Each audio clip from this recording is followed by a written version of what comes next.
你快点呀，再不汽水就不冰了。你跑那么快，我追不上。要不你把汽水给我喝，我就又有力气了。20年前的那个秋天，你递给我那瓶汽水，我到现在还记得是什么味道，那么走动，橘子味。这是橘子味。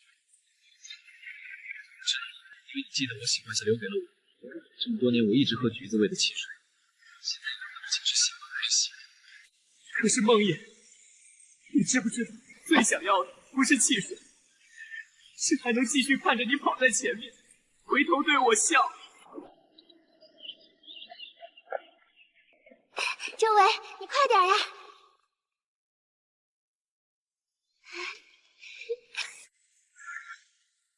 梦魇，每一天我都觉得自己活在一个错误的世界里。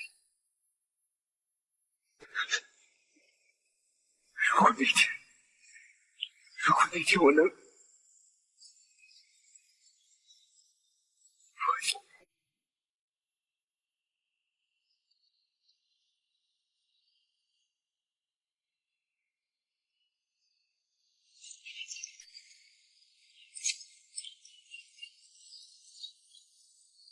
下次再来看你。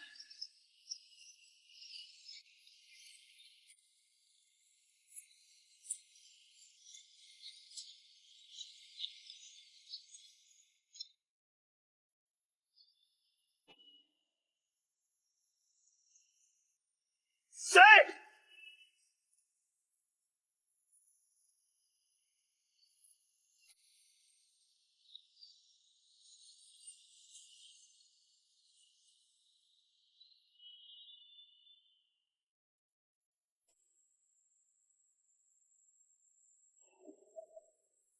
你是谁？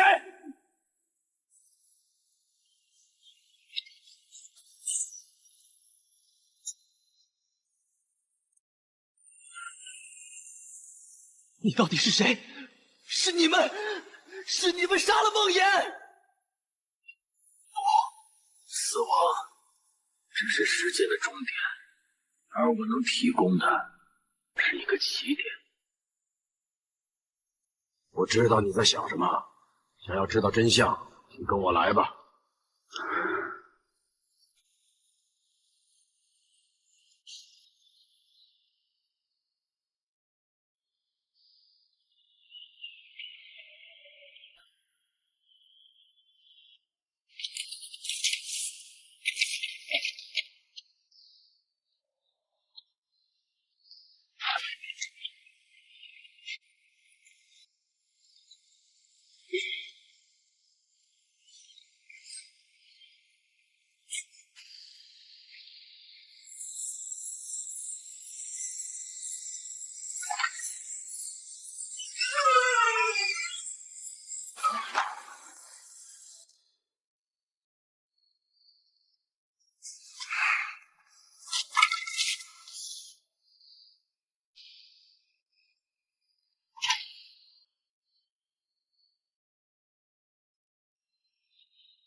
过来坐下，然后闭上眼睛。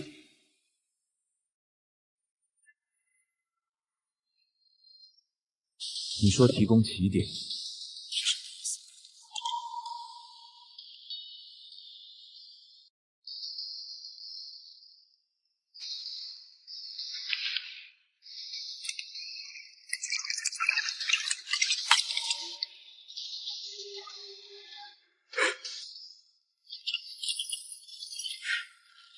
闭上眼睛，为什么？见证需要一点仪式感，或者你可以把它当成一次信任测试，数3下。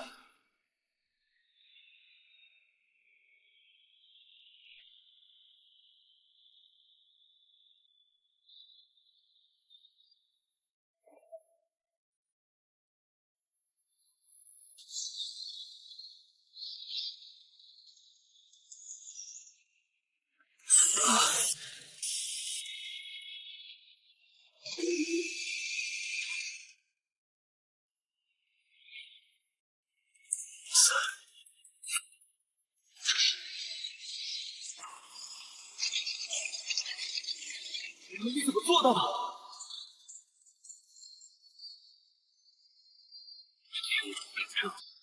我的电就融在时间的裂缝里，我的意识不在一条时间线上，这究竟是什么情况？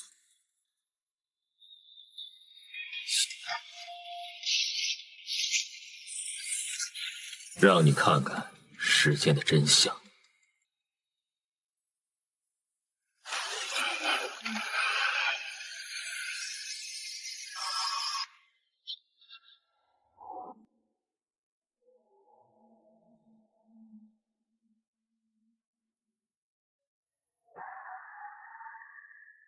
看，这是我弟弟顾川，他是个非常怕光的害羞的小男孩。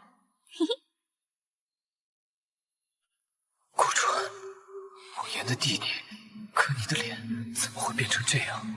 你不是只怕光吗？那只是我这病症里最表象的一环。时间，在我的感知里不是一条河，而是一片海。我的意识是海里的一条船。这种不受控的时间跳跃会对肉体造成伤害，而这些疤痕是时间在我身上留下的。所以，你真的是顾川。曾经，他是我唯一的光，我跳跃了无数次，只为找到救他的方法，但我一个人做不到。我需要你的帮助，周围，回到20年前那个雪天，救他。你，求你。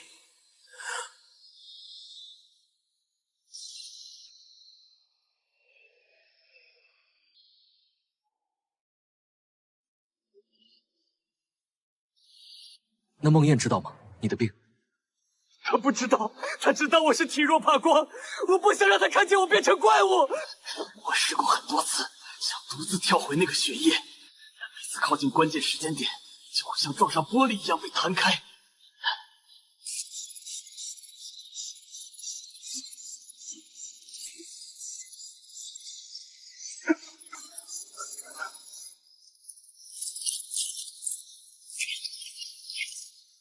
怎么了？你是他生命里重要的坐标，只有带着你去，才有可能在那个血液找到真相。你能反复穿越时间，为什么还需要我？我无法控制，我可能刚回到那个时间点，下一秒就被逼着现在，而且……等等，你做什么？每一次穿越，身体对光的排斥就更深一层。现在哪怕只是这样的微光，都像把烧红的刀子捅进来，我根本无法靠近。所以你需要一个能站在光里，能替你停留在那个时间点的人。不止如此，需要一个记得他一切细节，能认出所有关联者的人。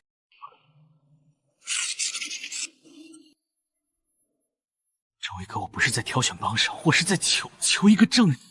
这20年，把那个血液前后所有能查到的蛛丝马迹都挖了出来，每个人的行踪，每句被忽略的证词，每一个不合常理的细节。我可能不知道凶手是谁，但没人比我清楚那个血液有多少不对劲的地方。来吧，把你跳跃时间的能力借给我。你明白这意味着什么？每一次穿越，代价都不是回到过去本身，是你在过去停留的每一秒，都在剥离你的现在。我不想你也。现在换你跟我来。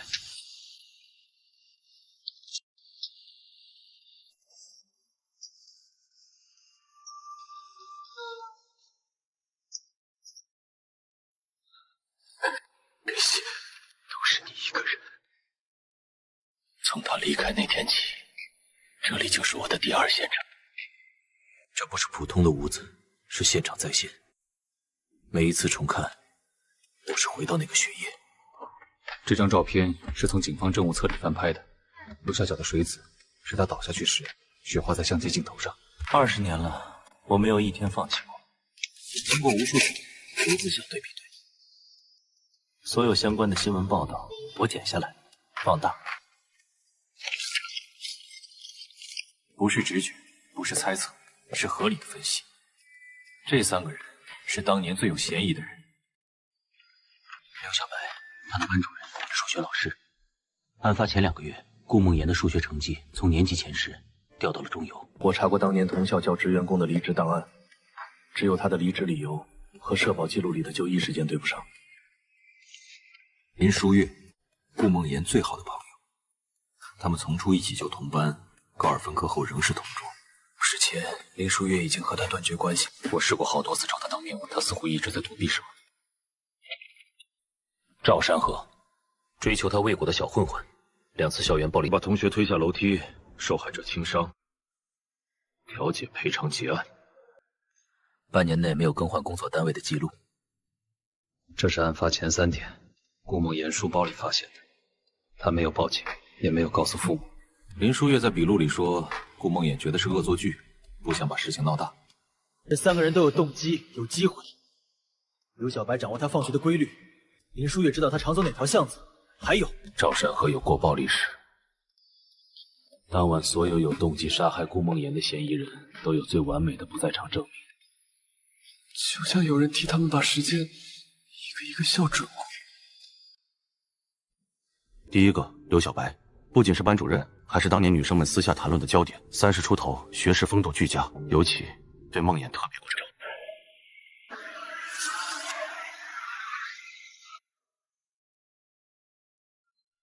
他们单独辅导，从1周1次变成3次，最后几乎每天放学。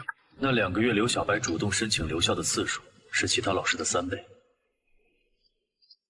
直到有人在教师公寓楼下看见梦妍傍晚匆忙离开的背影，刘岩就再也刹不住了。他为什么不告诉我？告诉你什么？告诉你他可能真的对这位老师有过朦胧的好感，还是告诉你他后来收到过夹在作业本里的这支刀？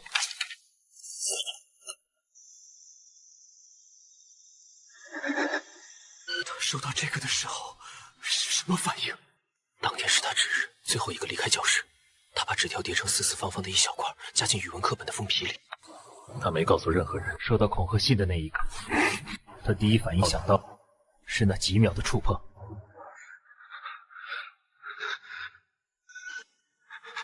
你怀疑是他？案发后，刘小白被停职调查，但他的不在场证明牢不可破。接着到12点，他在办公室熬夜批改作业，其他老师可以作证。从学校不行，至少需要1个小时。这就是现在的刘小白，一个酒精肝晚期，靠救济金苟活的废物。但20年前，危言四起，当恐吓信出现，他会不会害怕失去一切？有时候比欲望更能催生。那这个人渣呢？赵山河，我记得他，姐姐说过，这人像疯狗一样甩不掉。显示，高2下学期他因为斗殴被记过，用砖头砸断了同班男生的鼻梁，只因为对方不小心撞了他。唯一被白纸黑字证实有暴力倾向的，但暴力倾向不等于杀人证据。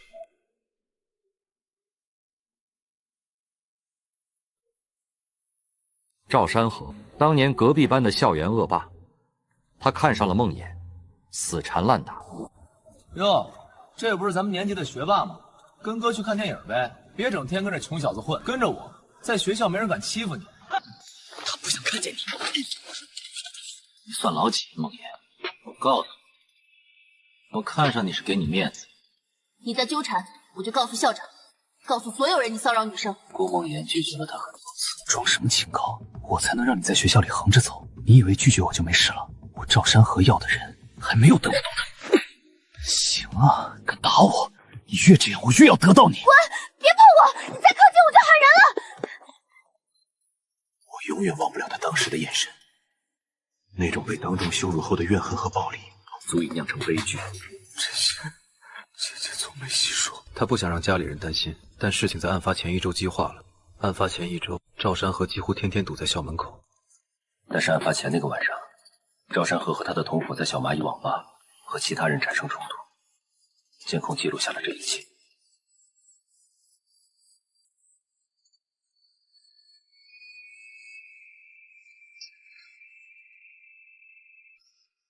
这是案发前3天的画面。赵山河在校外台球厅门口狠狠将球杆砸在墙上，对着电话怒吼。但口型一息，可便试试顾梦嫣言3个字。赵山河那晚8点多出去过，快10点才回来，手上好像还缠了东西。这是谁？一个当时他同栋楼的混混，去年因盗窃入狱，临进去前想换点钱，才把这事吐出来。10点半出门，快10点回来，手上缠着袋子，好像有血，但时过境迁，无法作为有效证据，时间对不上，伤口对得上。有一个细节我一直没对外透露。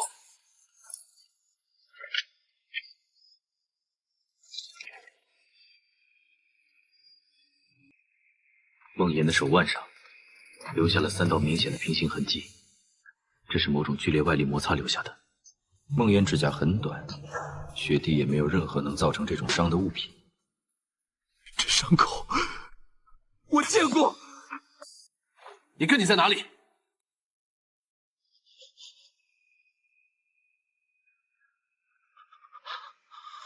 在我最后一次时间跳跃的混乱碎片里，有一个画面，姐姐的手里好像握住。走。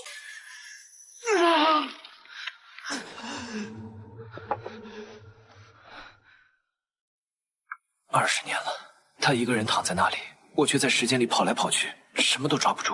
感情他手里握着什么？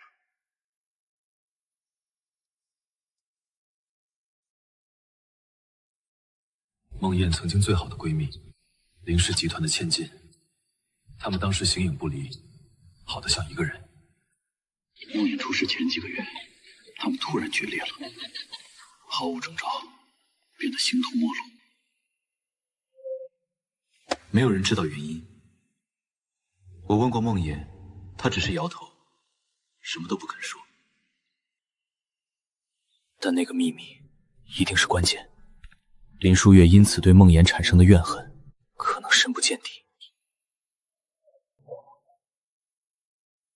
案发当晚，林书月参加了他父亲的商业晚宴，许多达官贵人都目击到了他的身影，这也让他的嫌疑被排除掉了。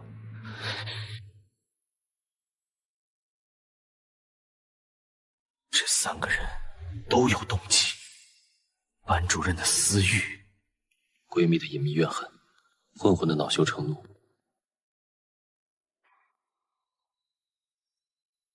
3个人的不在场，证明全都无懈可击。无懈可击，就是最大的破绽。关于你姐姐的案子，官方结论都在这儿了。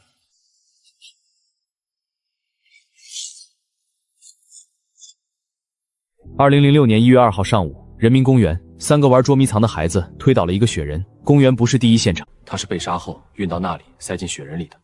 死亡时间推定1月1日的凌晨1点到2点。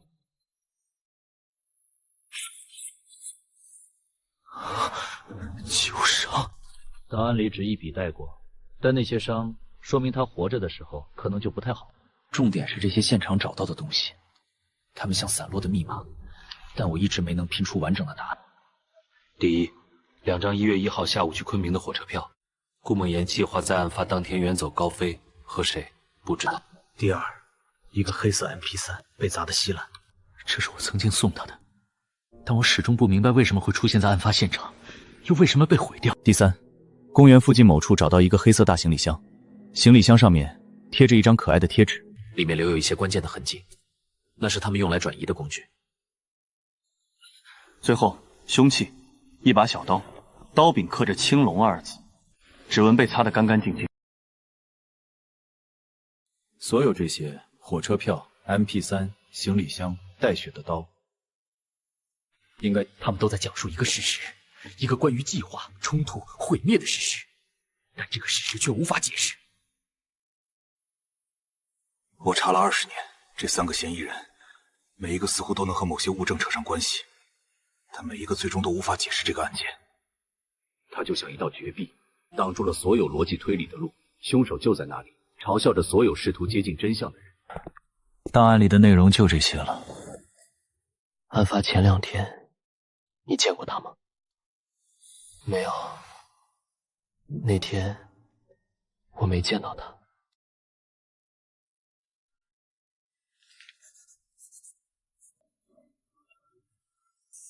顾梦魇同学请假了，大家打开数学课本第98页。当时我只是觉得有点奇怪，以为他是不是感冒了。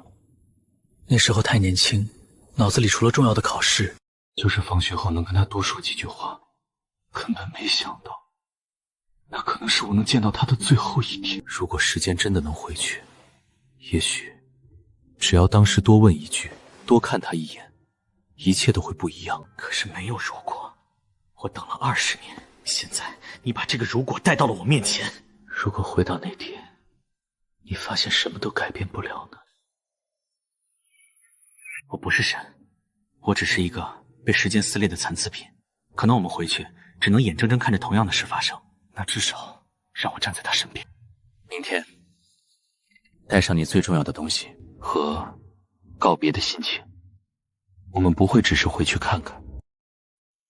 记住，周围，时间不是游戏。我们扔进过去的任何一颗小石子，激起的涟漪可能淹没一切，包括我们自己。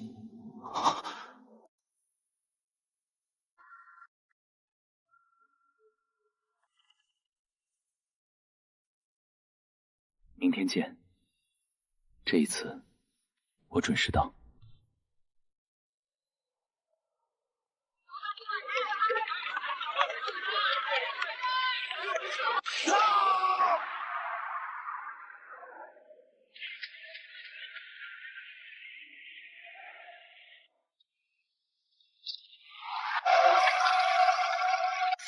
什么东西？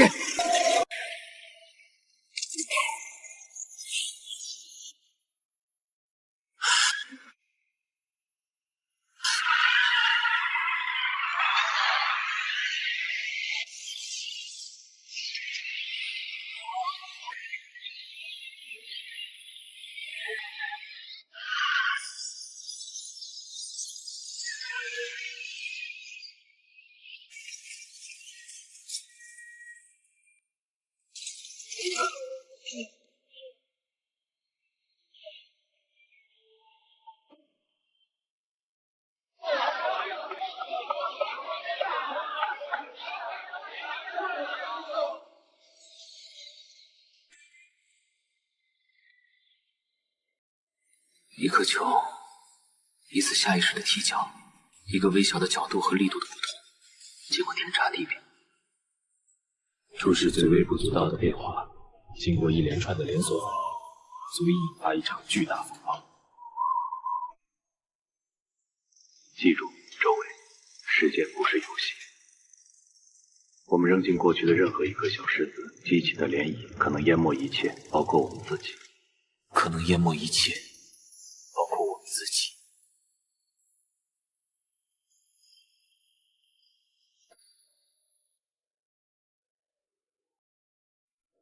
20年了，原来答案一直藏在这条街上。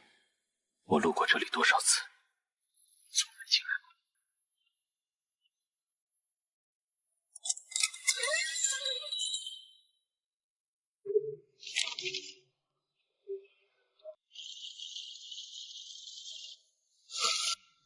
A 叔，您看一下店，我招待一位朋友。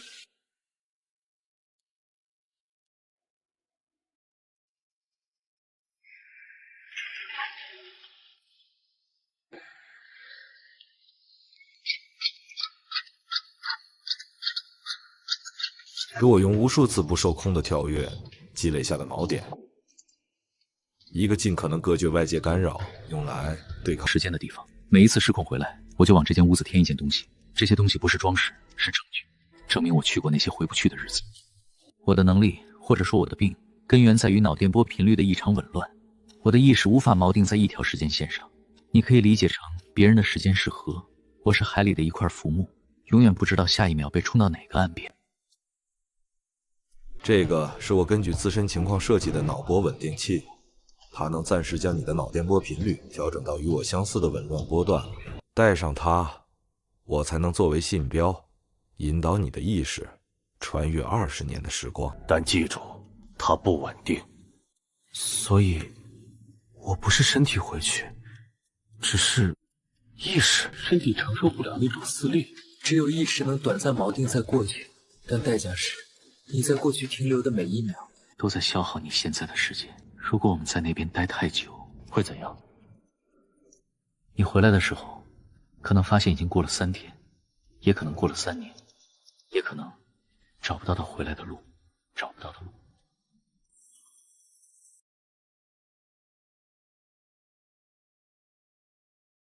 没错，你的意识会附着在20年前的你身上，你能看，能听，能思考，甚至能在一定程度上影响当年你的行动，但主导权在于现在的你。这个是特制的，它能随你的意识一同穿越，它是我们之间唯一的联系通道。在那边你遇到任何问题，或者找到关键线索，用它联系我，我能听到，也能在一定程度上从未来的视角给你信息支持。周围，记住，我们只有一次机会，时间窗口是2005年12月31日早上10点到2006年1月1日凌晨1点，满打满算15个小时。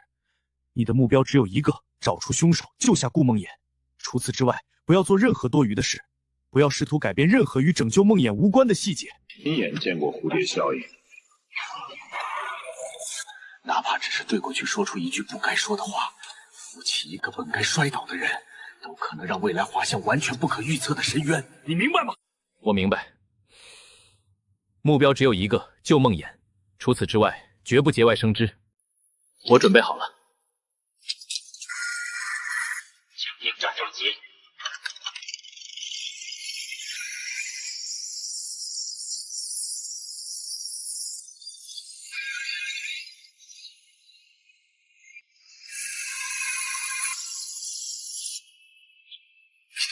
等我，梦魇。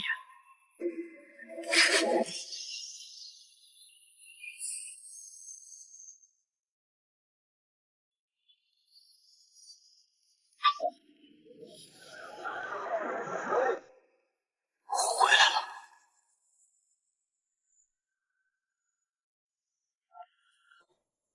你看他过人的那小碎步，得了吧 ！C 罗那身体素质、爆破力，曼联今年肯定拿欧冠。我哭死了，可我觉得月如更可怜。那么优秀啊！逍遥就是个渣男。这手是我的，17岁的手，冷，是冬天的冷，不是那间地下室的阴冷，是真的回来了。下雪了，那天的雪，我积了20年，原来这么大。嘿，周围，你怎么睡这么久？口水都快流卷子上了。我做了个梦，很长很真实的梦。我梦见我30多岁了，20年后世界变了很多。就是高考压力太大了，脑子都学木了。走走走，放学打雪仗去，好好放松一下。是我，真的是我，17岁的我，他还活着，他还活在这个世界的某个角落，还在。不，今天是31号，明天就是。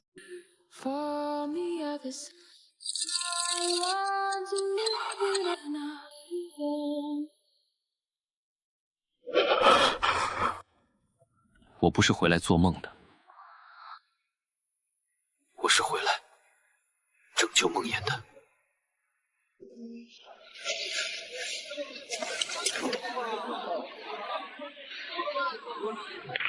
我到了。2005年12月31日下午教室，状态正常。时间点吻合，吴姐呢？她的座位是空的，接下来该怎么做？直接去找她。她家地址是……不，先别急，仔细听我说。下面的话非常重要，关乎你能否成功，也关乎我们会不会引发不可控。周围。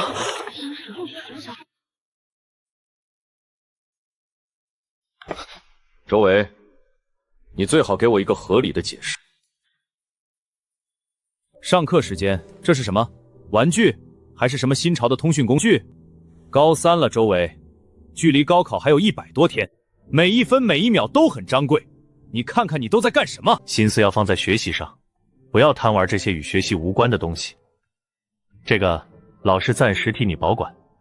等高考结束，你表现好了，再来办公室找我拿回去。好了，继续自习，保持安静，不要像某些同学一样心浮气躁。你完了。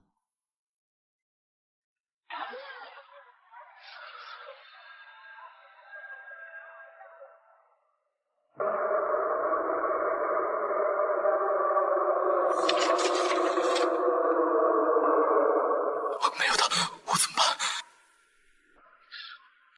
顾川还知道什么关键信息？我该怎么联系他？梦魇，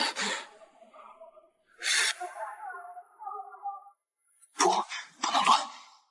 他最后说的那句话，办公室，他一定知道什么。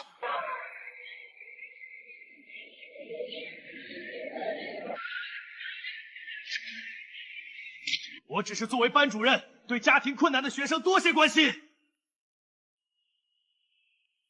对不起，不是我的错。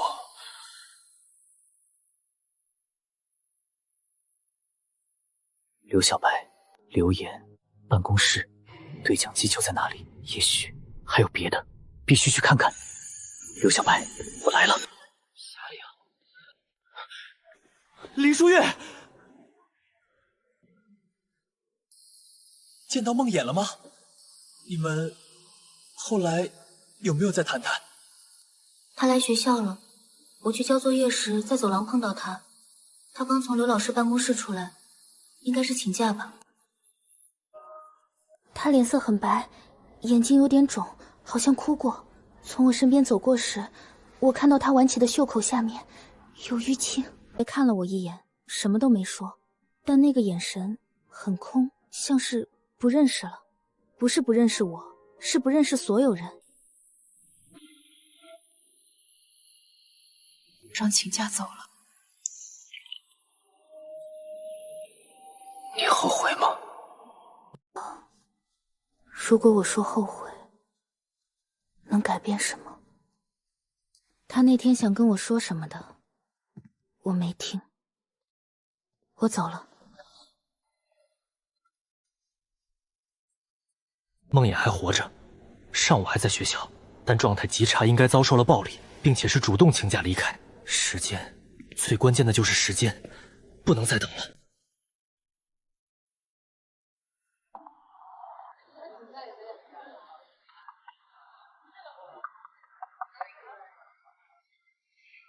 进来。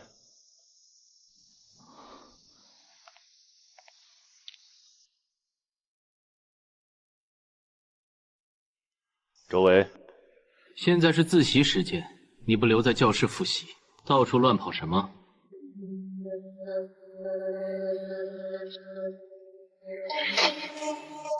刘老师，对不起，我真的知道错了。那个对讲机对我真的很重要，是我爸留下的老物件，能不能求求您先还给我？我保证，高考前我把它锁在家里，绝对不再带到学校，也绝对不再上课走神。再知道错了，上课偷玩的时候想什么去了？你们这些学生就是不见棺材不掉泪。老师，我知道我让您操心了，这个一点小意思给您赔罪，您千万别告诉别人，我真的就这一次，以后一定好好学习。周围啊，你这个人本质不坏，就是容易分心。老师严格要求你，是为你的前途着想，下不为例，知道吗？行了，既然你认识到错误，态度也诚恳，去找吧，就那个柜子。谢谢老师。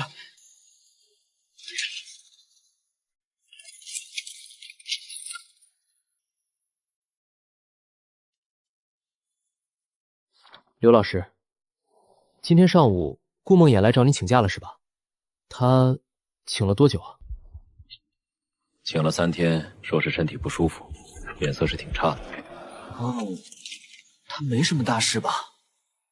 能怎么样？哭哭啼啼的，他还非要把之前没收的那个 MP3 拿回去，黑色的，我看他可怜就给他了。问这么多干嘛？赶紧找你的东西。黑色的 MP3， 不会错，那个黑色 M3是我攒了整整1个暑假的零花钱，在顾梦魇16岁生日时送给他的礼物。案发现被砸得稀烂稀烂的关键物，他为什么要再强在这一点，特意来学校取回它？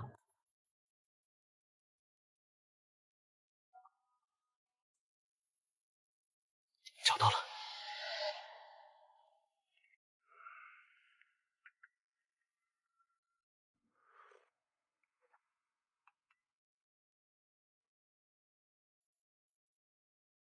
3个嫌疑人当中，刘小白的动机、时机、条件都最充分。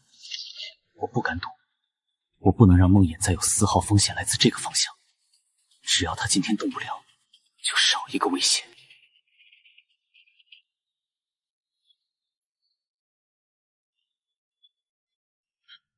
老师，这柜子好像不稳。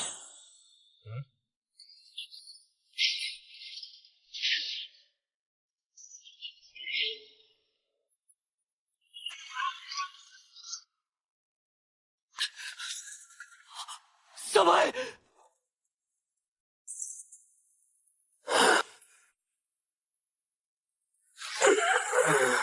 完了，出血这么多，不会真死了吧？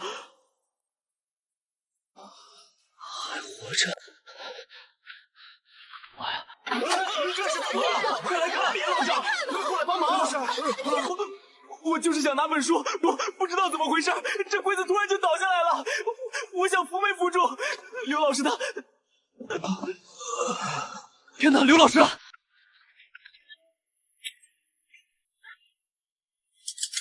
刘老师，您别动，我送您去医院。麻烦哪位老师帮忙叫辆车，去最近的医院。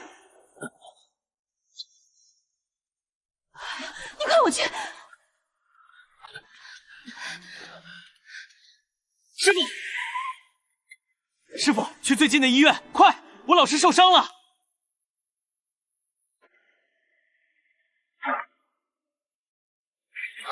周围听到吗？情况保持冷静。在，出了点意外，但目标已暂时失去行动能力，正在送医院的路上。意外？什么意外？周伟，你做了什么？我拿到了关键信息。梦魇早上请假时，从刘小白那里拿回了那个黑色 MP3，就是我送他的那个。刘小白，他今天不会再有机会靠近梦魇，他身受重伤，眼睛也碎掉了。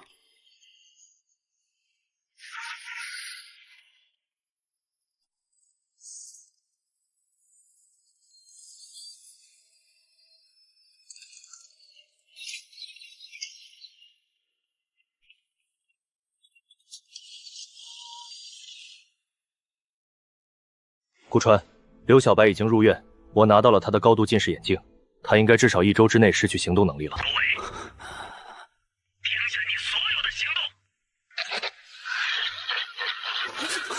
动！我刚才同步了时间线，我姐姐在20年后的记录里，死亡事实没有改变，死亡时间、地点、方式和原来完全一样。所以，刘小白不是真凶，至少不是直接动手的那个。你的排除是无效的，而且引发了严重的蝴蝶效应。在我的时间线观测里，因为这次意外，刘小白战党伴随脑溢血住院1个月。出院后，他坚信是你故意报复了所有关系，没有参加高考，被爱情中学开除，你的人生轨迹彻底偏离。现在你在陪你反转换酗酒。那又怎么样？如果梦魇能有未来，我的人生变成什么样，我都无所谓。有所谓，蝴蝶效应是连锁的，你改变的不只是自己，而且你现在做的可能全是无用功，甚至是在帮倒忙。我最后警告你，没有确凿证据前，不要再对任何嫌疑人采取过激行为。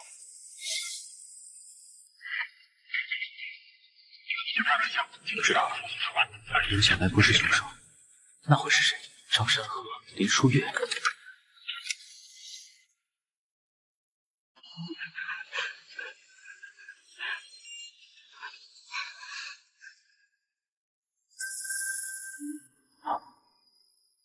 案发地点：人民公园那棵松树旁。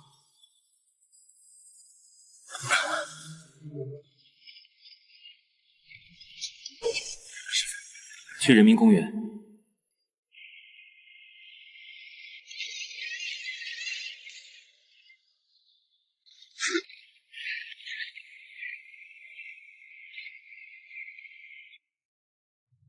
凶手会在晚上，大概率是用行李箱把梦魇运到这里，然后制造血人藏尸。档案里写积血覆盖，无目击折减，但我现在站的地方，今晚会变成第一现场。这个陷阱不是为了捕兽，是为了捕人，捕那个即将到来的凶手。不管你是谁，今晚只要你敢来，要埋的自然，不能有一丝破绽。积雪的厚度、边缘的弧度都要和周围一模一样。20年了，我等的不就是这一刻吗？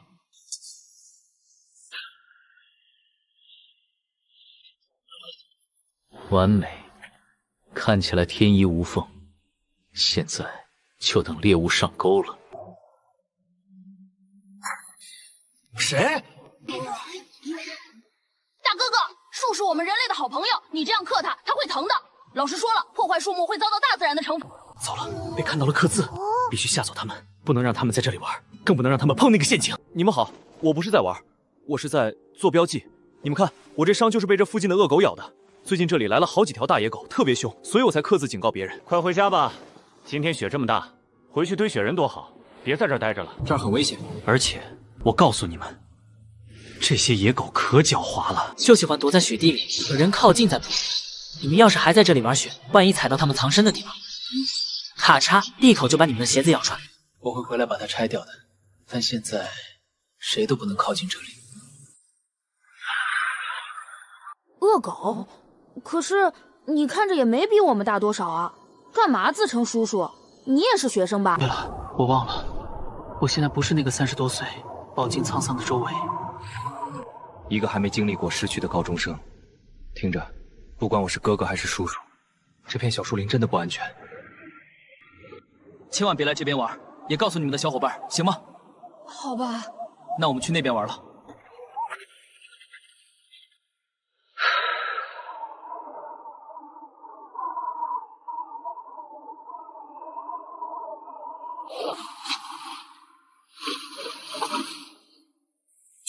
顾川，听到吗？我是周维，我这边做了些布置，你那边看看档案有没有发生变化，哪怕最微细的改变。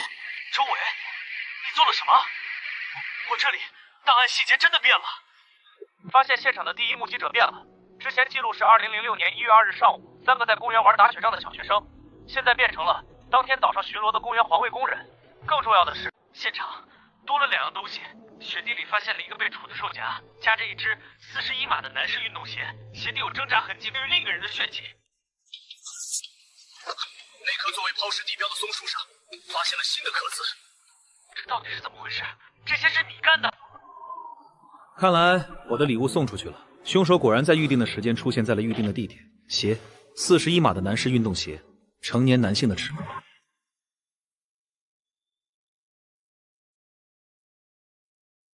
顾川，线索指向很明确了，凶手是个成年男性，身高体鞋码41左右，在我们的名单里，赵山河的嫌疑现在最大，刘小白可以暂时排除了。我改变了现场，改变了发现者，现在我几乎可以锁定目标了。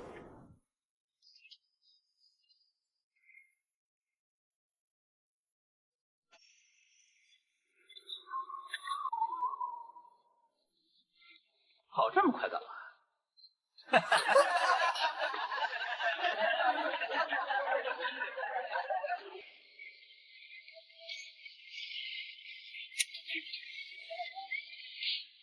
赵山河又把他妈干包摸空了，准是又区区小蚂蚁泡着了。赵山河，隔壁班的吊车尾，爱拿家里的钱。爆炸头，流里流气，专对女生出言不逊，一个标准的混混。泡网吧，他的活动范围很固定，与其像无头苍蝇乱长，不如去他的老巢。就算他不在，他那帮青龙帮的狐朋狗友总该有消息。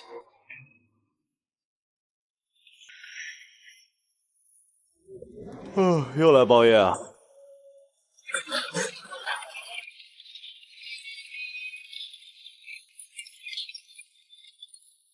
希望能尽快找到赵山河。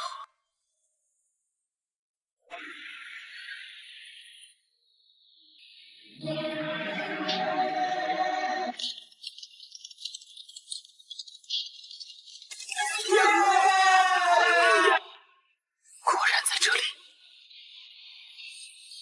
不行，赵山河他现在什么都没做，直接问他绝不会承认，只会打草惊蛇。有刘小白的教训，我不能再凭冲动行事。我得知道，在今天，在案发前，他究竟会做什么。赵山河今天难道就在网吧了？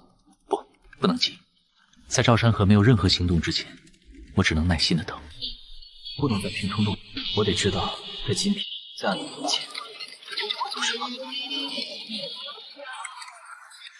今天不玩了，改天再战。赵山河这是要单独行动，不行，必须跟上去阻止他。赵山河如此行色匆匆的样子，肯定有事，我必须搞清楚他要做什么。电影院单独一个人，在这种时候，这太反常了。赵山河绝不是有闲情逸致来看爱情片的人，在这种时候，一张票，刚才进去那人看的那场。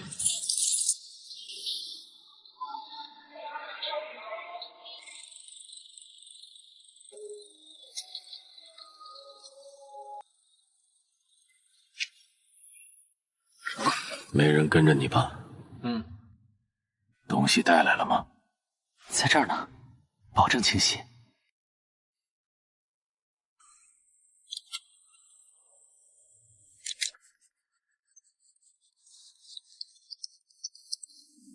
谢谢老板，您放心。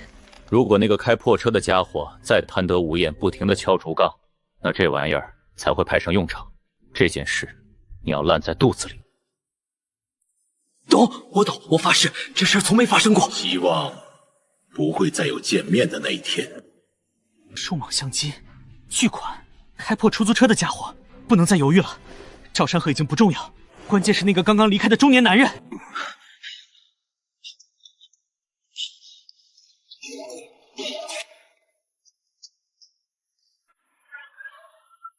虽然让他跑了，但至少我看到了车，记住了他的样子。我感觉正在接近风暴的中心。老兄，你跟踪我跟踪的很爽吗？找个地方聊聊。这不正是杀害顾梦妍的凶器吗？青龙，杀害梦妍的凶器，刀柄刻着青龙，一定是他，赵山河，就是今晚要杀害梦妍的真凶。周薇，不想受伤，就乖乖的跟我走。周伟，你挺能跑啊！说说吧，跟着我想干嘛？赵山河，你对顾梦妍做了什么？刚才那个男人是谁？数码相机里到底是什么东西？你还知道的不少啊。周维，你说顾梦妍那个女人，什么东西，她活该。不准你们侮辱顾梦妍！这群人渣，不配提他！给我好好教训一下，让他多管闲事。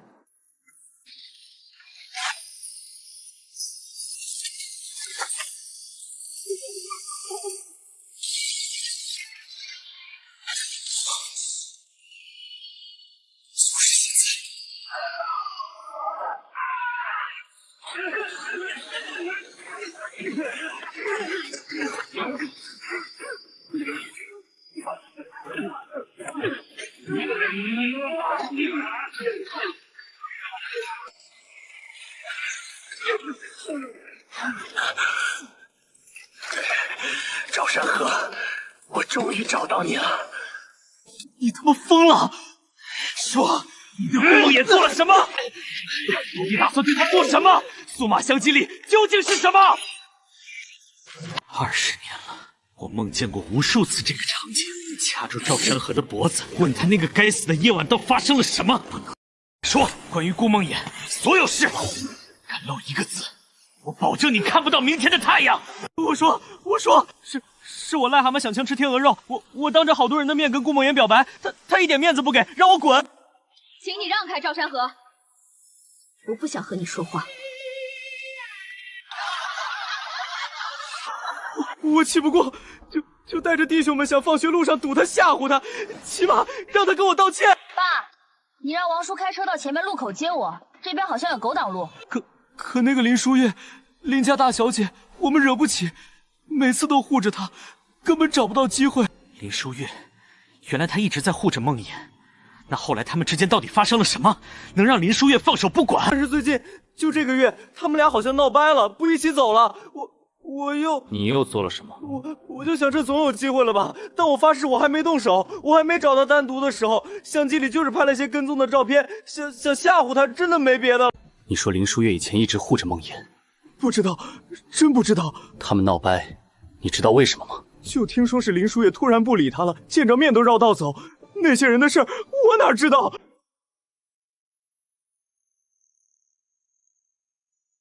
找机会盯着那个他，越不看越好。我有大。他给我相机，让我拍的。你们到底做了什么？昨天放学，我们把他骗到老城区那个烂尾楼了。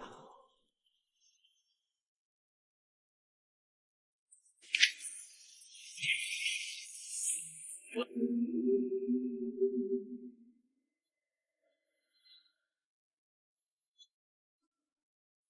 魇，你们对他做了这些，那个地方那么冷，那么黑，他一个人，没人帮他。我查了20年，只知道他死了。他被害之前还受过这些。哪只手？我问你，哪只手碰过他？不要！我做。这一下是替梦魇还的。20年了，我终于能替他还一点。疼吗？记住这个疼。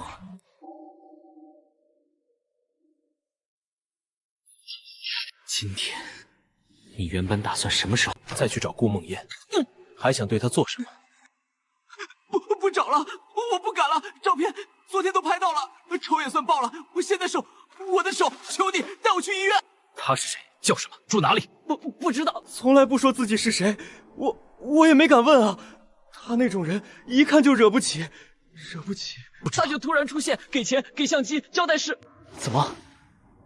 他要顾梦魇的照片，到底想干什么？我真不知道啊，大哥。他就说有大用，可能是想拿捏他家，或者他得罪了什么人，我不知道。我就是个收好处办事的。我错了，我求你了，不要。赵山河只是个拿钱办事的马仔，真凶难道是那个开奔驰的男人？他是谁？线索到这里又断了。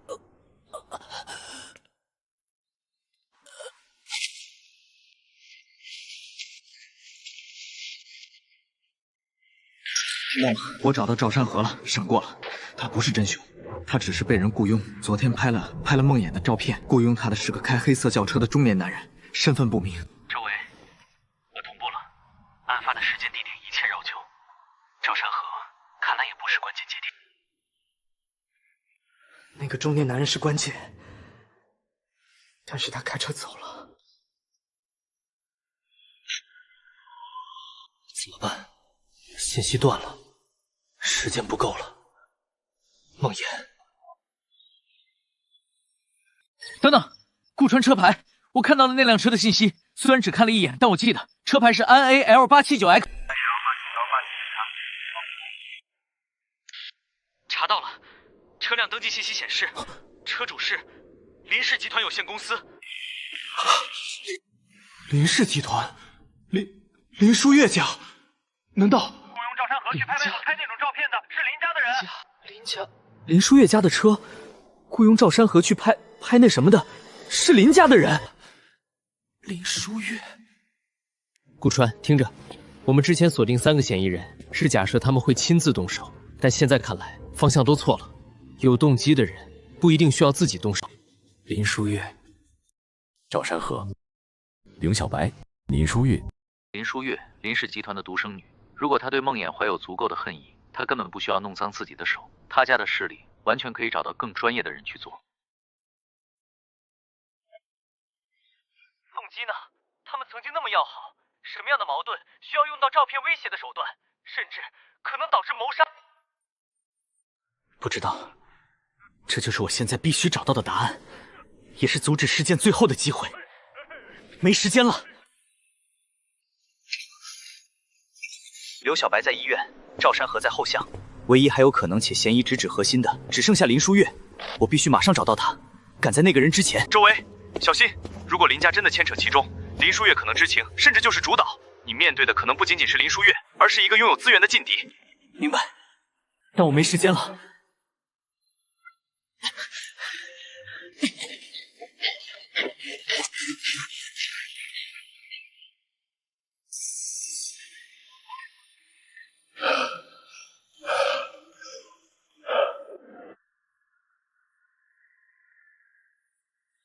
秀月，你应该在这里。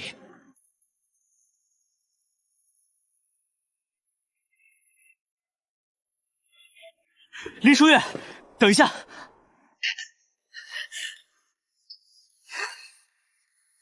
周伟，有事吗？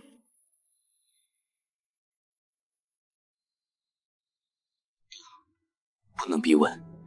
如果林书月是主使，逼问只会让他警觉。我的目的不是审判他，是救梦魇。林书月，我找你，其实是想问问关于顾梦魇的事。你们之前那么好，为什么突然就不说话了？周伟，在你眼里，顾梦魇究竟是个什么样的女孩？我也说不好。她很特别。记得她刚转学来的时候，哪怕只是抱着书从讲台走过，或者课间起身去接水，整个教室好像都会安静一瞬。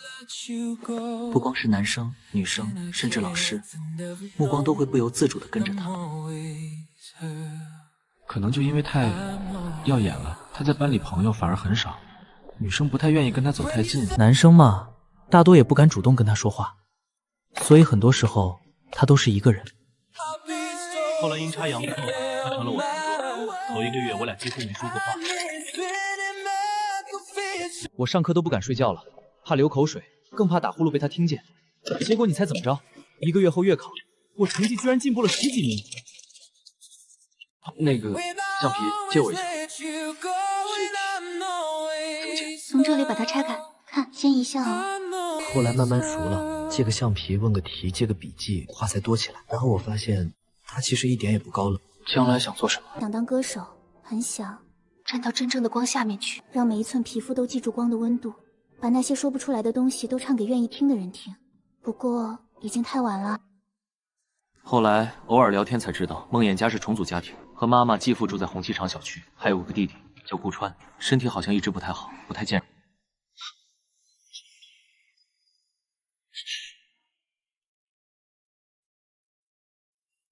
高2那年，我妈送了我一个生日礼物，一个 MP3。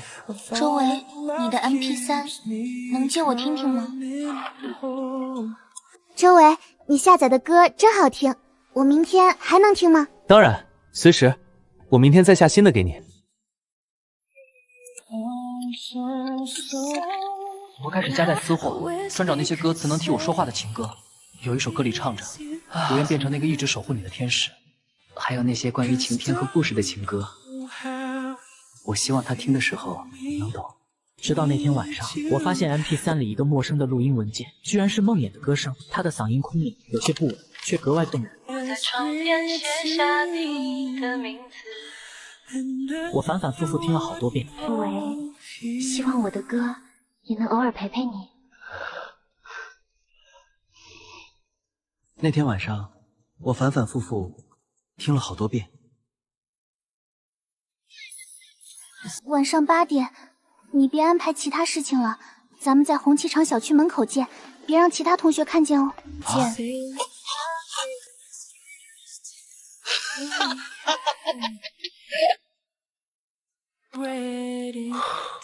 结果那天我在他家门下等了好久，最终也没等到他下来。第二天上课的时候，我发现他的眼睛是肿的，我问他原因，他也没说。再后来，我们不再是同桌了，他见到我就躲得远远的，至今我也不知道原因。接下来，该我来回答你的问题了。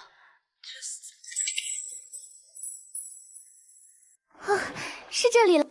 林小姐来了，哟，还带了朋友。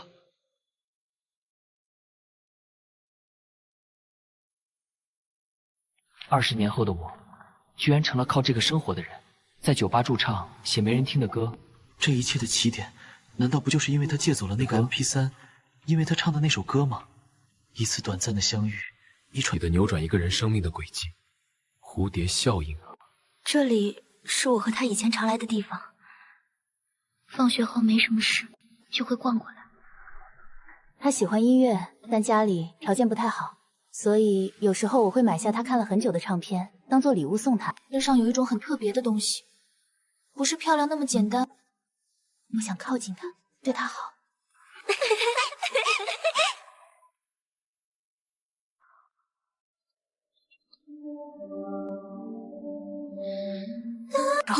我爸妈一开始也挺喜欢他的。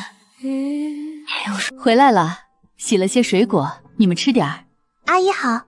梦魇来了。觉得他安静有灵气，那段时间我们几乎形影不离。明天见。明天见。明天见。我以为会一直这样，直到有一天晚上，他像往常一样离开后，我妈妈来到我房间，脸色我从没见过的难看。月月，以后别带那个女同学来家里了。为什么？妈妈，你不是说梦魇挺好的吗？我妈说，那是在我爸爸书房休息的床上找到的，那是顾梦魇的头发。书房柜子里的现金好像也少了些。他说那个顾梦魇家境不好，保不齐会有小偷小摸的习惯。月月，你以后跟他尽量少来往。我妈不会无缘无故那样说，我憋不住事，第二天课间就直接去问顾梦嫣，你是不是进过我爸爸的书房？我找洗手间走错了。顾梦魇在撒谎，我听得出来。我家洗手间在哪？他很清楚。当时的我很生气，一直以来的信任被彻底打碎了。我对顾梦魇说：“你不说实话，我们没法再做朋友了。”然后我就走了。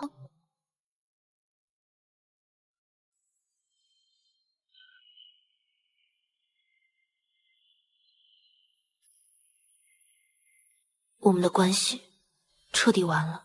你确定梦魇是那种人？会不会有什么误会？顾梦魇的表情和他的声音都在撒谎，但我不明白他为什么要撒一个这么容易被拆穿的谎。林书月，一定有原因。你认识他，你知道他不是那样的人。周围，作为他曾经最亲近的朋友，我比你更清楚，那是一个他不愿意让任何人知道的秘密，可能连你也不知道。也许时间久了，真相自己会浮出来。不，没有时间了。哎，林小姐，说到你那个姓顾的朋友，我想起来了，大概15分钟前。老板，老板，走的时候倒是留了个小东西在柜台，说是给你的，让我见到你的时候转交。看我这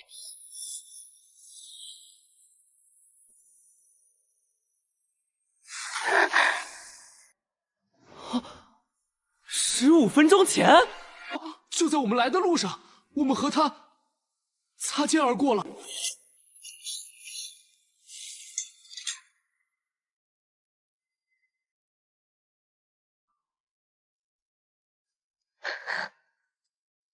永别了，梦魇早就做好了离开的准备。头发和丢钱的事与梦魇决裂，心怀怨念，或许他真的有动机伤害顾梦魇吗？刘小白此刻躺在医院昏迷不醒，赵山河被他废了手，还在小巷里躺着，而眼前的林书月正因为一封诀别信痛哭失声。如果这3个可能都排除了，那今晚梦魇到底会死在谁手里？案件为什么依然会发生？凶手是谁？难道我们从头到尾都找错了方向？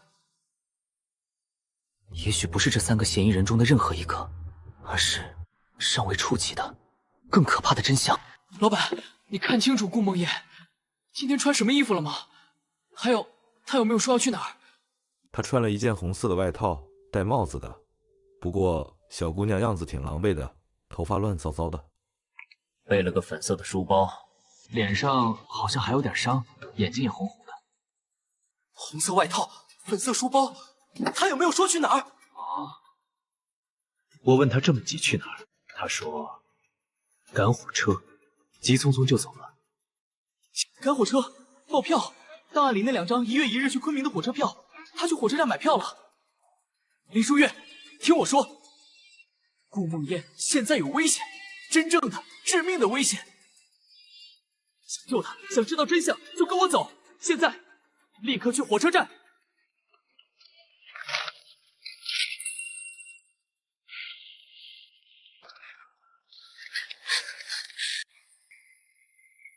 到处都没有，他不在这里，怎么办？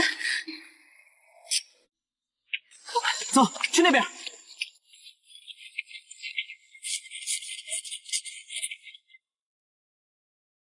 阿姨你好，请问你有没有见过这个女孩来买票？她可能买明天早上7点多去昆明的车票。没印象，这么漂亮的姑娘要是来过，我大概记得。太好了，梦妍还没来买票，我们赶在她前面了。你怎么就能确定她一定会来？我就是知道她会来的，一定会。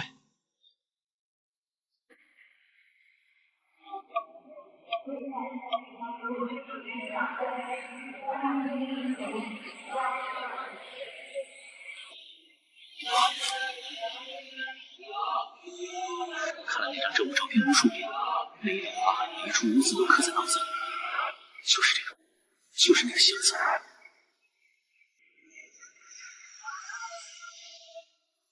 箱子，档案照片里用来装运梦魇尸体的黑色行李箱，上面就贴着这样的卡通纸。是晚上7点，这个箱子就在这里，空空荡荡。7个小时后，他就会……不对，箱子在这儿，那买箱子的人呢？是凶手，还是无辜的旅客？如果箱子现在被卖掉，我能跟踪他，我能知道是谁买了它。凶器或许、运尸工具都已提前出现在这个时空的节点，凶案正在像齿轮一样无情地朝着既定轨迹运转。盯住箱子，还是盯住售票窗口？线索就断了，也随时可能出现，必须盯住窗口。梦魇的命比什么都重，箱子。如果凶手买了它，他还会出现在公园。我今晚还有机会。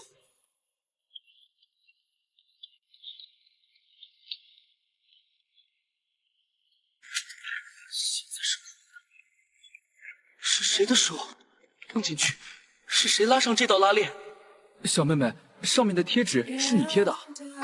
我最喜欢卡通贴贴了，这样多好看。我哥说这箱子卖150，你要的话算你100块好了。好了，现在就要，只要箱子在我手里。至少这个东西不会成为凶器。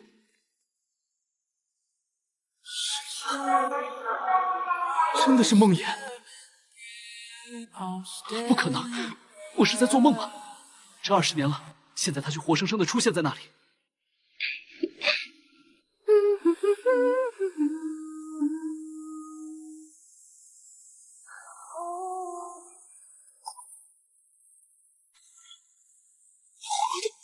会呼吸的，还活着。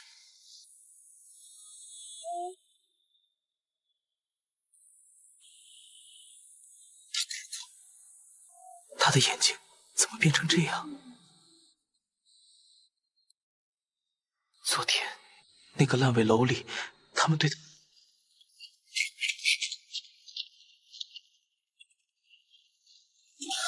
等等，顾梦魇，别走！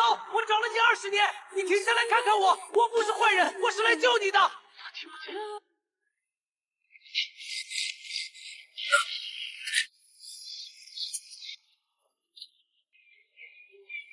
师傅，追上前面那辆黄色出租车。小伙子，姑娘，这大晚上的演警匪片呢？我这一开出租的，可不想惹啥麻烦。由钱加辛苦费，麻利点。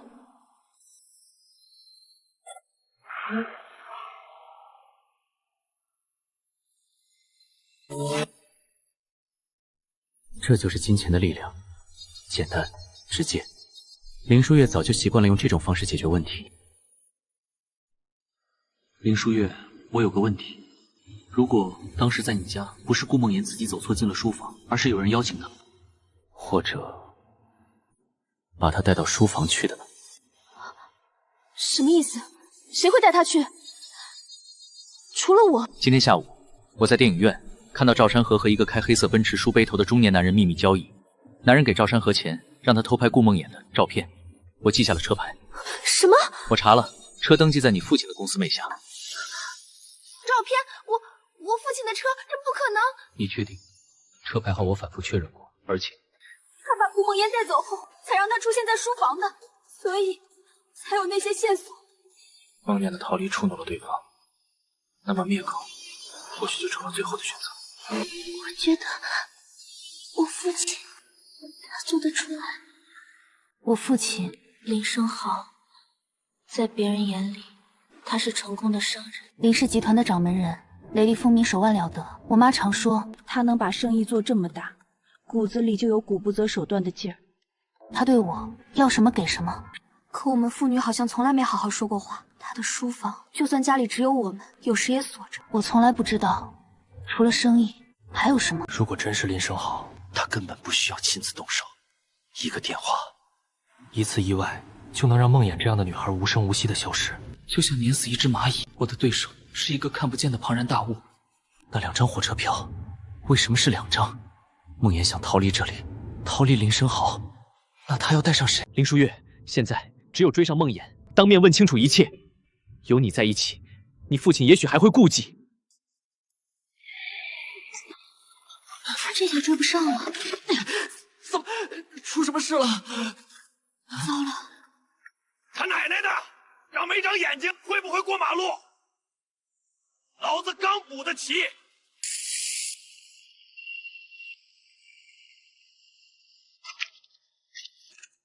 倒霉透了！你们给那点钱还不够我修车的，真是倒了血霉了。不是这辆，也不是那辆，梦魇坐的车被跟丢了。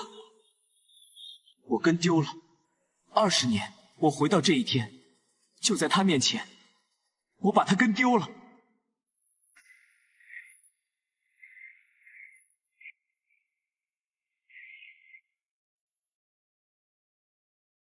等我一下。顾川，是我，跟丢了。梦魇现在没买成票，我可能打乱了他的计划。他会去哪儿？下一步是什么？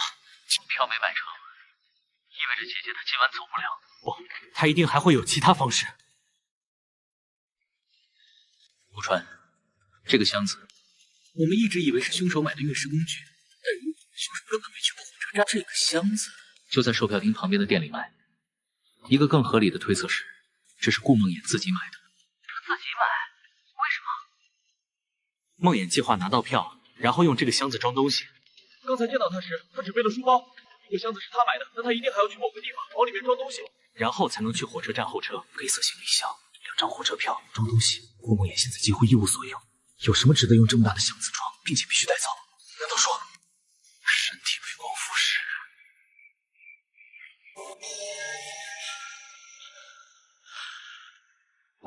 顾川不能见光，他要躲在黑暗里。行李箱封闭，黑暗可以藏人。梦魇要带走的人是顾川，要把不能见光的弟弟藏在行李箱里，一起逃出去。顾川，我明白了，箱子是梦魇买来装你的。那2张火车票，一张是他的，另一张是给你买的。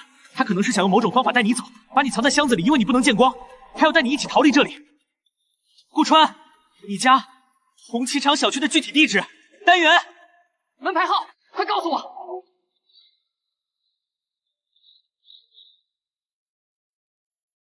3号楼2单元501。我现在就去。周维，你在跟谁说话？这大晚上的，你手里拿的什么？对讲机？这玩意儿也太先进了吧？没什么，一个能帮上忙的朋友。林书月，我知道接下来要去哪里找他了。去他家，红旗厂小区。他一定会回去，至少会去接他弟弟。周维，刚才在车上，我的话还没说完。你告诉我，如果我父亲，如果真的像你怀疑的那样，他会对顾梦魇做什么？最坏的结果是什么？最坏的结果会让他消失。我就信你这一次。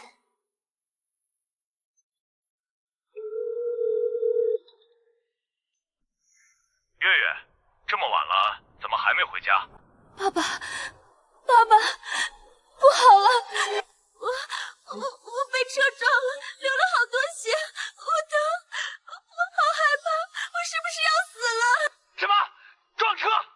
月月，你别慌，告诉爸爸你在哪里，我马上让司机过去接你，不，叫救护车。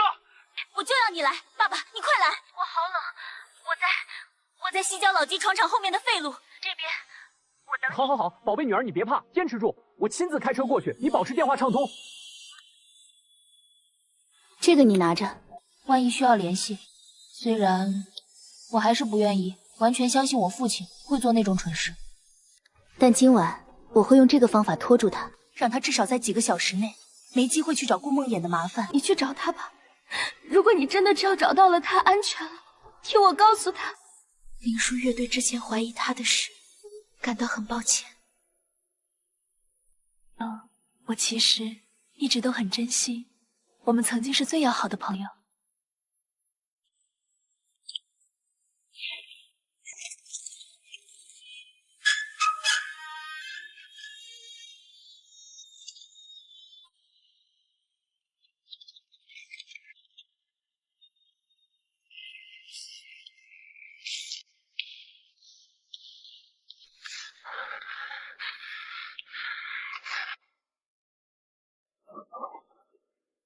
你找谁？小时候的顾川。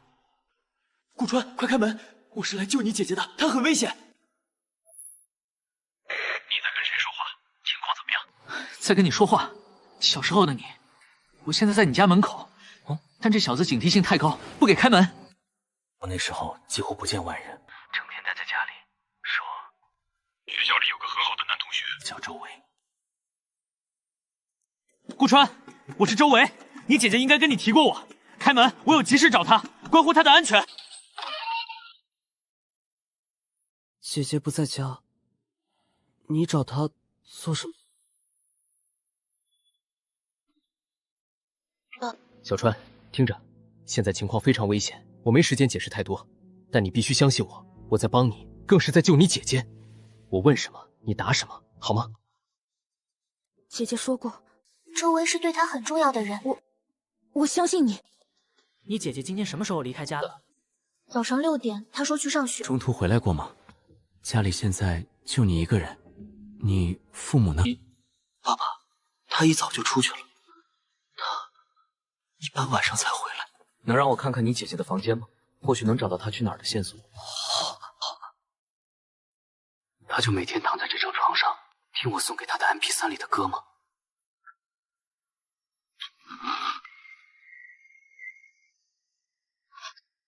这些污渍是他的吗？什么时候弄上的？小川，你们的妈妈呢？我出生了后就一直和妈妈生活，后来妈妈嫁给了现在的爸爸。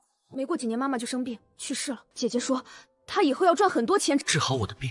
也许你的病不是什么坏事，说不定是一种了不起的超能力呢。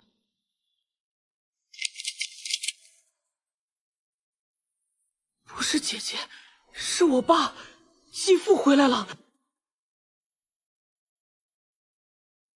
不是姐姐，是我爸，继父回来了。不能让他发现你，他会打死我的！快躲进去，别出声！真是他奶奶的，哥，真他妈晦气！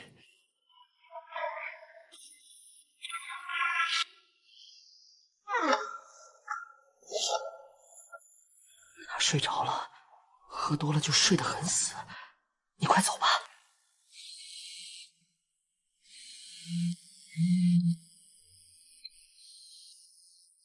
周伟，是我。他在西郊这边车祸现场耗着呢，他急疯了，叫了救护车又找警察，一时半会儿脱不了身。我今晚会想办法一直拖住他。你那边怎么样？知道了，谢谢。我还在找他弟弟在家，但他没回来。西塞，你小心。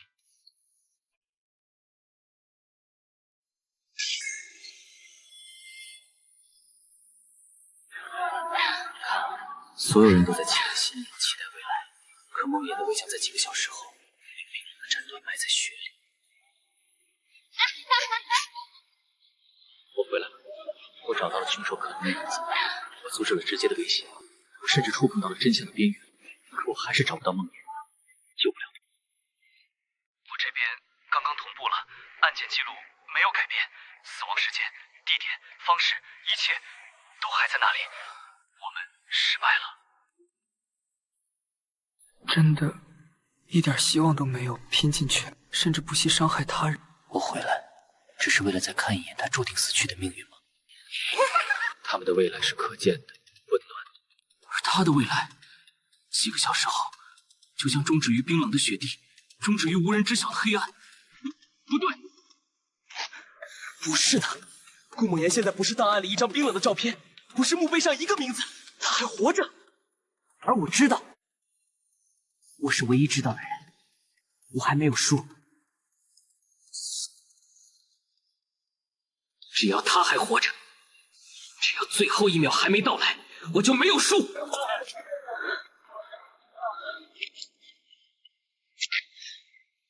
顾川，听我说，我们还没完。告诉我，从我回来到现在，案件信息到底发生了哪些变化？所有细节，任何微小的不同，全部告诉我。在我这里观测，确实一直在波动。死亡时间、地点、死因，但一些物证细节变了。说具体。首先，火车票。原始档案里，他口袋中有2张1月1日去昆明的火车票，但现在是在他外套内侧口袋里发现了2张同一天、同一目的地——昆明的长途汽车票。火车票没了，因为我们下午在火车站的出现和追踪，梦魇放弃了火车，选择了更不引人注目、班次更灵活的汽车。逃离的意图没变，只是换了方式。凶器没变，依然是一把刀柄刻有青龙图案的匕首，指纹被擦除。赵山河的刀明明被我夺下，扔在了那条小巷，他人也被我打伤，失去行动能力。为什么凶器还是他？那种小刀，他们一伙人可能都有，不止一把。我拿走的只是其中一把，真凶用的可能是另一把。那个恶霸不是直接凶手，但他的武器、他的帮派依然是线索的一部分。还有你部下的捕兽夹，报告里提到了，警方在凶手遗留在现场的那只41码运动鞋鞋底提取到了一些之前没有的微量物质。是什么？橙黄色的淀粉类物质，混合了少量油脂和食用色素。当时并没有更新的技术。淀粉和油脂和色素，最后也是最大的一个变化。周围还记得那个用来运尸的黑色行李箱吗？他怎么了？他的案件报告里，那个黑色行李箱没有出现，替代他的证据是顾梦魇的牛仔裤裤脚部位发现一枚卡通贴纸。卡通贴纸？卡通贴纸不见了？什么时候？这是贴纸。买下箱子时，贴纸明明还在，拖着箱子追赶顾梦魇，在红薯摊前摔倒，还是后来在红旗厂小区楼道里的磕碰，我完全没有留意到贴纸什么时候掉了。卡通贴纸粘到了梦魇的裤子上，这是我明白了，也许我一开始就想错了方向。我明白了，一切谜团都迎刃而解了。顾川，问你一个问题：你的继父，他的职业是不是出租车司机？爸爸，他一早就出去了，他一般晚上才回来。是，他开出租，但我从来没告诉过你他的职业，你是怎么？因为一切都连起来了。黄色淀粉物质，你说凶手鞋底沾了那个，那不是别的，是烤红薯。我的鞋上现在也有。就在不到2小时前，我们追梦魇坐的那辆出租车，为了躲一个烤红薯摊撞上了护栏。当时踩在那些打翻的红薯上的只有3个人，我、林书月，还有那个司机。如果那个司机就是凶手，他踩了一脚红薯，然后去作案，鞋底留下痕迹，逻辑完全通顺。还有这个卡通贴纸，我买它时贴纸明明在，我一直带着它，只有一次它离开我的视线，就是追车时，它被放在了那辆出租车的后备箱里。车祸撞击，贴纸完全可能被震落，又无意中粘倒了。贴纸从运尸工具上转移到了被害人身上，这是唯一合理的解释。他奶奶的！他奶奶的！不止这些，顾川，还记得电影院我听到林生豪和赵山河的对话吗？如果那个开破车的家伙在贪得无厌不停地敲竹杠，那这玩意儿才会派上用场。开破车的家伙，林生豪指的不是别人，正是你继父，一个开破出租车的。他可能在用什么把柄，也许是知道了林生豪对梦魇的企图，在敲诈那位林老板，所以林生豪才需要掌握那些不可告人的秘密。所以林生豪才想要那样做，可能是想反过来控制你们的继父，或者希望同时控制他们2个人。他奶奶的！所以，杀害顾梦魇的真凶，不是我们之前怀疑的任何一个人，不是刘小白，不是赵山河，甚至不是林生豪本人，而是那个最有理由阻止他离开，并因他而失去潜在利益的人，是你们的继父。找到了，顾川，听着，我想整件事的经过是这样：最开始，在林书月家，你姐姐被他那道貌岸然的林生豪盯上了。可能发生了很不好的事。你继父赵国才发现，赵国才这种人怎么会放过机会？他肯定用这件事做把柄，开始敲诈林生豪。林书月妈妈发现家里钱少了，以为是梦魇偷的，其实那钱是林生豪自己取出来付封口费。林生豪当然不会坐以待毙。他找到赵山河，让他强行带走梦魇，并制造出他要挟他的借口。他想用更肮脏的把柄反制赵国才，同时也彻底控制你姐，让他不敢声张。从头到尾，你姐姐就夹在这两个自私又冷酷的男人中间，被欺压、被胁迫、被当作换取利益的筹码。所以，他只能买好车票，准备好箱子，他想在新年之前待着你，远走高飞，彻底离开这个地狱。是赵国才这个混蛋，这个吸血鬼，他怎么会甘心放走自己的摇钱树？带着一身戾气回家，发现梦魇要走，或者两人发生激烈争吵，在失控的情绪笼罩下，悲剧发生了，那是一个无法挽回的结果。凶之后，他用出租车运走尸体，用梦魇自己买来，原本打算装下希望和未来的那个黑色行李箱，抛尸公园，制造假象，这就是全部的真相了。听到了吗，顾川？这个真相，我们等了20年。顾川，你听到了吗？顾川，手尾部好，我的能量耗尽了，所以在消失，你必须尽快阻止。他撑不住了，那我呢？我还能在这里待多久？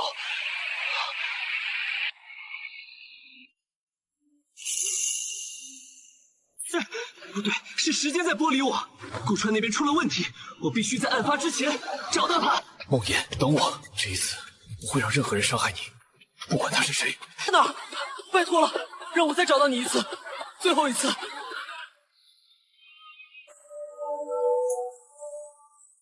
这次不是幻觉，不是记忆碎片，是活的他。这一次，我不会再让你消失。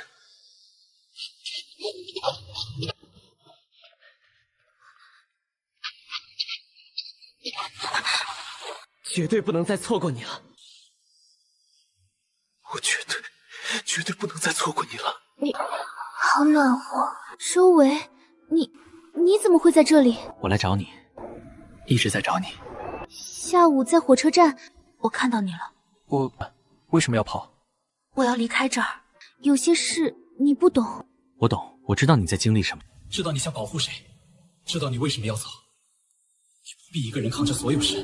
你弟弟、你朋友还有我们都可以帮你，一切都会好起来的，我向你保证，你什么都不用怕。谢谢你，梦魇，听我说，梦魇，今晚千万不要回家，让我来保护你，我会把你带到最安全的地方，剩下的事交给我来解决。相信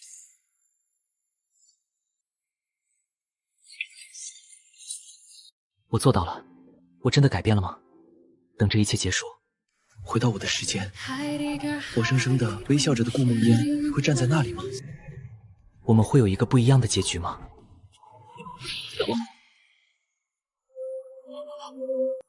这把匕首。对不起，周伟，这条路我只能一个人走下去。为什么？周围，听到指挥话，你在哪儿？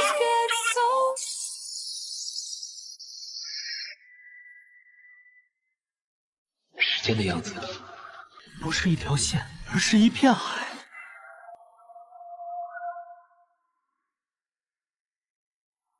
顾川的意识就是能在这片海里跳跃的船。我明白了，他的病，他的能力。为什么自己会在这里？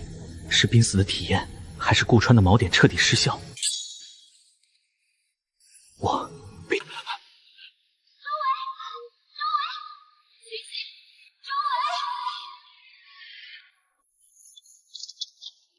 你知不知道自己流了多少血？差点救不回来了。幸亏我给你的手机有 GPS 定位。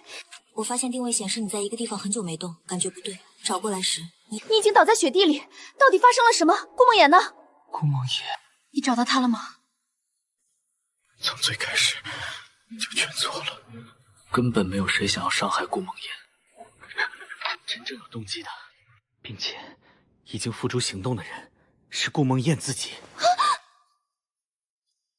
顾梦魇今晚根本不是要逃离，顾梦魇的目标从一开始就是他的继父，他想杀了他，然后杀人弃尸。你那什么？要杀他继父？这怎么可能？怎么不可能？长期的家暴，母亲去世后的无助，弟弟的病需要钱和环境，那个人是吸血的魔鬼，是顾梦魇所有痛苦的根源。他想保护顾川，保护自己，除了彻底让他消失，还有什么路可走？20年了，我只知道他死了，从没想过他可能也举起过刀。他不是受害者，他是绝望的反抗者。顾梦魇计划好了所有，跑车票，准备好箱子，甚至可能准备好了工具。他想在新年之夜，在那个男人醉醺醺回家时做个了断，然后带着用那个箱子处理掉垃圾，永远消失。所以他那天来我家，不是想见我最后一面，他是来告别的。那张唱片永别了，我当时为什么没看懂？但是顾梦魇的计划失败了，他为自己准备的逃亡工具和计划，他们成了凶手处理他尸体的完美道具，这就是为什么会有那些矛盾的证据。因为最初的凶手和受害者在那一刻互换了。他没能杀死那个男人，反而被……如果那天我没有推开他，如果我问他一句你怎么了，是不是一切都会不一样？不好，这个时间他应该已经回家了，甚至可能已经动手了。你疯了！你伤成这样怎么去？血才刚止住，再晚就真的来不及了。我必须阻止他，不能让他走上那条绝路。我跟你一起去，扶着我。梦魇，这一次我会相信你，哪怕你根本不想见我。再坚持一下，顾川都能撑20年，我这点疼算什么？太安静了，不对劲。如果他已经动手，应该有声音；如果还没动手，这么晚，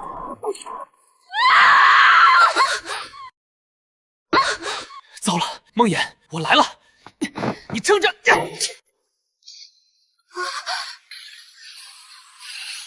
这里发生了什么？梦魇，松开刀，松开啊！你会死的！他妈的好啊，还叫了帮手！放下，快放下！都是来跟我作对的，对吧？来啊，看是他先死，还是你们先死！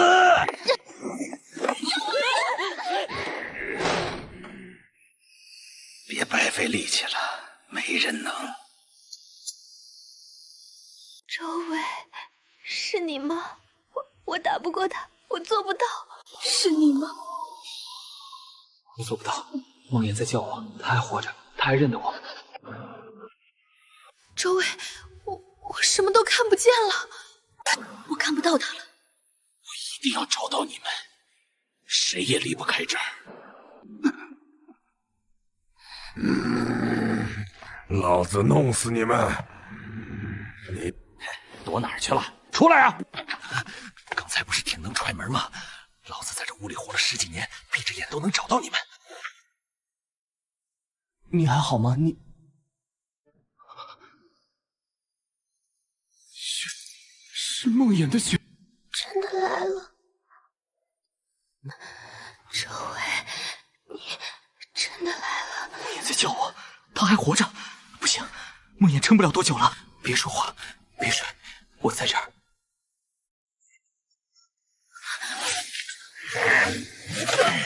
逮到你了，小家伙！周伟，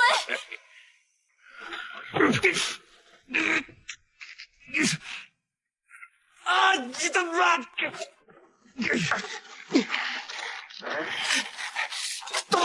不能让他拿到刀。梦魇还躺在那边。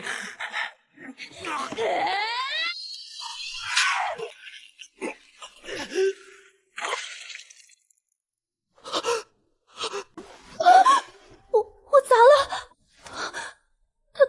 他死了吗？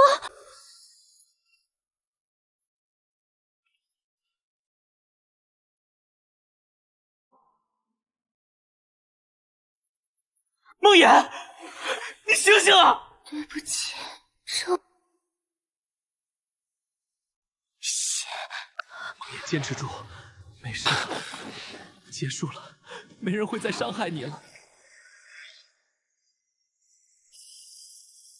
一切都过去了，求你再撑一会儿，就一会儿。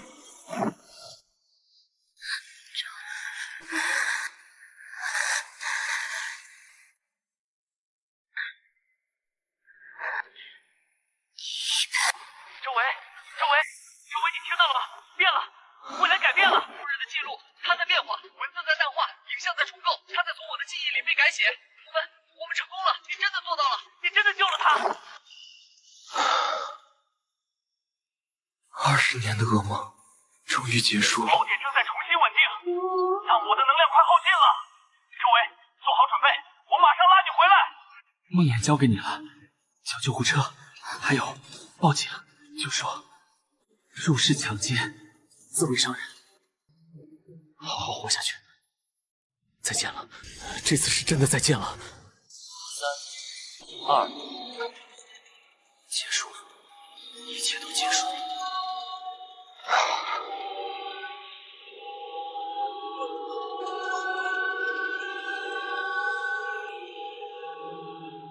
不，手锅才还没洗，他要去拿匕首，梦魇就在旁边。周围，怎么了？快出来！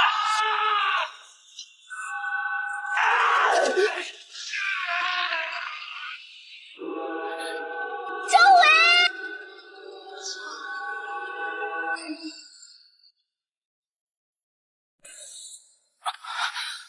这是哪里？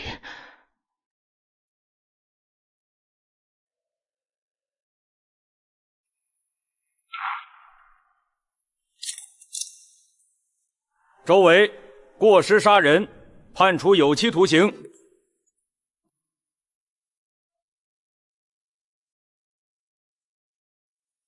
没想到我们会在这种地方重逢。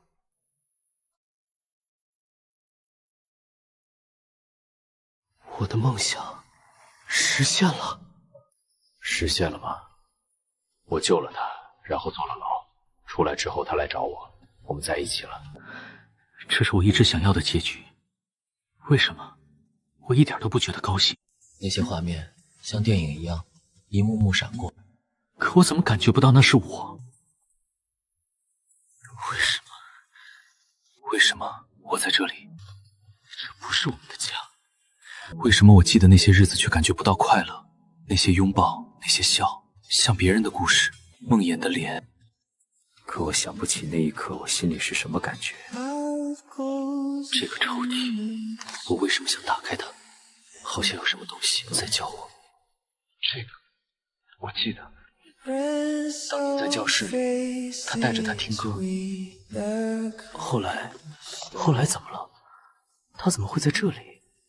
我记得，我好像把它弄丢了。如果你能听到这个，希望我的歌能偶尔陪陪你。17岁的声音，血液之前的声音，那个还没被伤害过的梦魇，我拼了命想保护他的梦魇呢？那个和我在一起的梦魇，他是谁？我必须去找顾川，只有他能告诉我。连招牌都换了，可名字没变。是巧合，还是